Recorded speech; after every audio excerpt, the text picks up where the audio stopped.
Hello viewers, অনেকদিন পর video করতে আসছি ফকিরাপুরের শৌখিন রেস্তোরাঁয়। এই শৌখিন রেস্তোরাঁয় কিন্তু আমি এমনি এমনি আসি নাই। এই শৌখিন রেস্তোরাঁয় একজন খানদানি বাবুর্চি আছেন। এই রান্নাগুলো সব তার।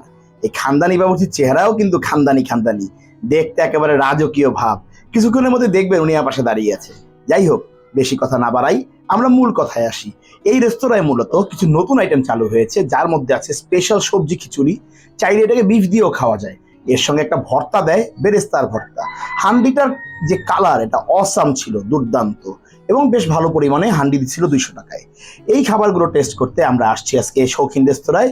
এই যে বাবুর্চি সাহেব দেখছেন আমার দিকে তাকায় আছে, রাজকীয় পোশাক, দেখে মনে হবে কোন রাজা বাদশাহ। যাই হোক, শুরুতেই শুরু করলাম আমাদের সবজি খিচুড়ি দিয়ে। দুর্দান্ত ছিল খিচুড়িটা। হ্যাঁ, হান্ডি যে অবস্থানগুলো আমাদেরকে দেওয়া হয়েছিল হান্ডির মাংসের, তাও মোটামুটি ভালো ছিল। নরম নরম টুকরা বেছে বেছে দিচ্ছে। আপনারা পাবেন কিনা এই নিয়ে সন্দেহ আছে। আমরা হান্ডি যে বাটার নানটা ছিল ওদের, এই বাটার নান দিয়ে খেলাম। সঙ্গে ছিল মাইটি নলি।